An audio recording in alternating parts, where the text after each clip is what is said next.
नमस्कार, मैं हूं विजय शर्मा। आज मैं आपको ऐसी सच्चाई से अवगत कराऊंगा, हो सकता है आपको ज्ञात न हो और सुनकर आप हैरान रह जाओगे। जो भाई नरेंद्र मोदी पर शादीशुदा होने का सवाल उठाते हैं तो वो ध्यान से सुनिए।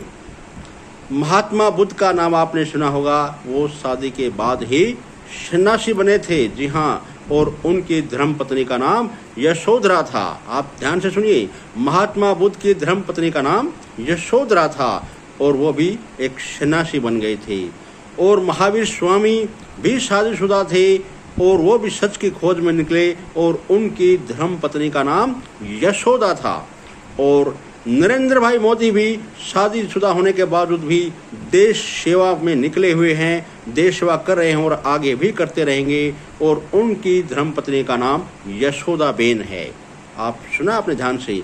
और रही बात स्वामी विवेकानंद की, 1892 में 24 मई से 26 मई तक स्वामी विवेकानंद ने वहीं पर ध्यान मुद्रा में बैठे थे जहां आज नरेंद्र भाई मोदी जी 23 मई से 1 जून तक रहेंगे। 3 दिन। वही 3 दिन इतिहास अपने आप को दोहरा रहा है, या महज एक इत्तेफाक है, या परमात्मा का कोई चमत्कार है।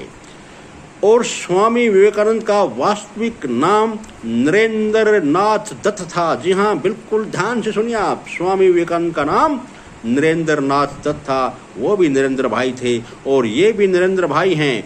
1893 में आयोजित विश्व धर्म महासभा में भारत की ओर से नरेंद्र नाथ दत्त ने, स्वामी विवेकानंद ने सनातन धर्म का प्रतिनिधित्व किया था। और नरेंद्र भाई मोदी उनके विचारों को ही आगे बढ़ा रहे हैं।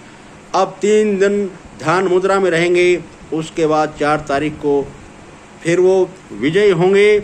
और शपथ लेने के बाद जब भी उनका अमेरिका में दौरा होगा तो सनातन धर्म का बड़े उच्च स्तर पर सनातन धर्म का फिर वो डंका बजाएंगे। और जिस तरह स्वामी विवेकानंद ने कहा था कि उठो जागो और तब तक नहीं रुको जब तक लक्ष्य को प्राप्त न कर सको, वही मोदी जी कर रहे हैं। आप समझ गए मैं क्या कह रहा हूँ। वो भी एक नरेंद्र भाई थे और ये भी एक नरेंद्र भाई हैं। ये देश को आगे बढ़ा रहे हैं, देश सेवा कर रहे हैं। तीसरी बार फिर मोदी सरकार होगी 100%। इसी के साथ जय हिंद, जय भारत, धन्यवाद।